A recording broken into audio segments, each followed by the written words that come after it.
name is Rob Kelly. I'm a film historian, and the Tampa Theater has asked me to give a little info about Blade. Before we go any further, is there anyone here who has not seen this movie yet? Wow, that's a lot of people. All right, that is great. I envy you the experience of being able to see this movie for the first time on the big screen. That is just terrific. Don't worry, no spoilers. It does. After essentially being banned for many years, the horror comics genre rose from the dead in the early 1970s. Marvel Comics created their own versions of iconic movie monsters and gave them their own series. The Monster of Frankenstein, The Living Mummy, Tales of the Zombie, Werewolf by Night, and Tomb of Dracula. One of the first things that writer Marv Wolfman and artist Gene Colan did when they took over Tomb of Dracula in that first year was create a recurring band of antagonists that Dracula could fight and be chased by issue to issue.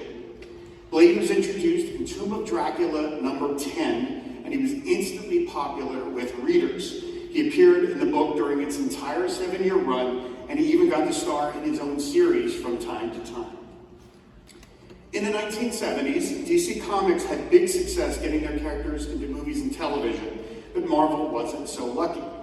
So while the Hulk, Spider-Man, Captain America, and even Doctor Strange did appear on TV, they were mostly low-budget affairs that played fast and loose with the source material, almost apologizing for their comic book roots.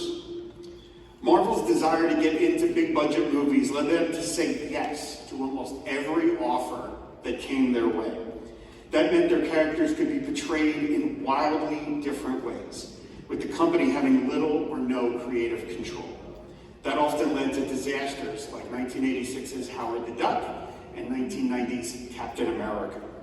But with Blade, it actually works in the movie's favor. In the mid-90s, Wesley Snipes had been trying to get a Black Panther movie off the ground. When that project collapsed, he became a co-producer on Blade. The studio who bought the rights to Blade, New Line, had no real idea what tone the film would take until they hired writer David S. Goyer.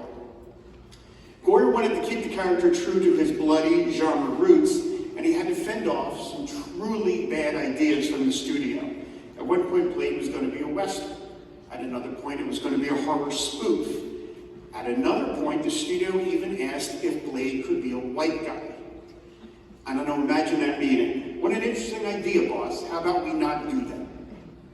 But Goyer held firm, and once Snipes officially came aboard, the tone was set. Now, Blade does take a few liberties with the comic book source material. Other than Blade and the main bad guy, Deacon Frost, everything else was crafted for the movie. By the time Blade was in development, there had been 4 Batman movies, so Goyer wisely borrows elements from Batman to quickly establish the world of Blade.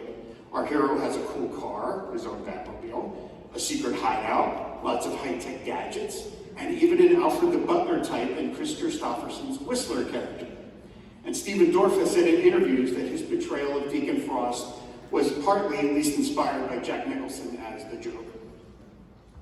The makers of Blade had no Marvel brand to market their movie, since only die-hard comic book nerds even knew that Blade originated in the comic books. So instead, they focused on creating the kind of vampire movie that no one had ever seen before. In keeping with the character's roots in 70s exploitation cinema, Blade borrows from multiple genres. Horror, of course, but also kung fu cinema and even paranoid political thrillers.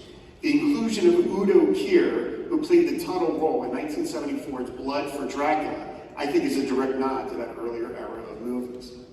Another borrowed element from 70s action grindhouse films is our hero.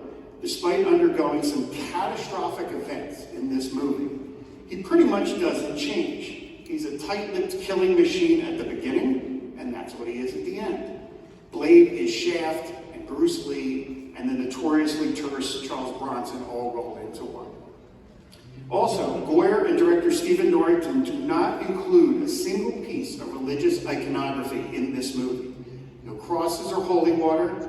These are scientific vampires who can be killed using their fists, swords, and even serums. Sometimes they even explode. Blade is rated R, something that probably would have not been allowed if Marvel had the control back then that they do now. Blade was a big hit. it launched 2 sequels and a TV series, and it showed Hollywood that Marvel characters, if given the proper talent and budget, could be successful movies. In just a few short years, both Spider-Man and the X-Men got their own films, and Marvel never looked back. Speaking of which, Disney has been trying to get a new Blade movie off the ground since 2019, with Mahershala Ali in the role. For whatever reason, they can't quite figure out how to do it, even though there's a fine example right here. An up-and-coming Ryan Reynolds co-starred in Blade 3, so he repaid the favor by getting Wesley Snipes to return as Blade in 2024's Deadpool and Wolverine. Reynolds couldn't help twisting the knife a little, so in that movie, Snipes gets to say, "There's only ever been one Blade, there's only ever going to be one Blade." At this point, it's hard to argue that he's wrong. One last thing I want to mention before we start the movie. When my wife and I moved to Florida last year, we made it a mission to visit every independent and repertory theater we could find. The Tampa was one of the first places we came to, and we have seen a lot of great movies here. And even though this movie is readily available at home, you all can watch it on the device in your pockets. Don't do that. You all came here at this appointed time to see this movie together. And I think that's because people who value seeing movies on the big screen have a powerful, unconscious desire to, as Martin Scorsese has put it, share a common memory. So let's all experience this movie together.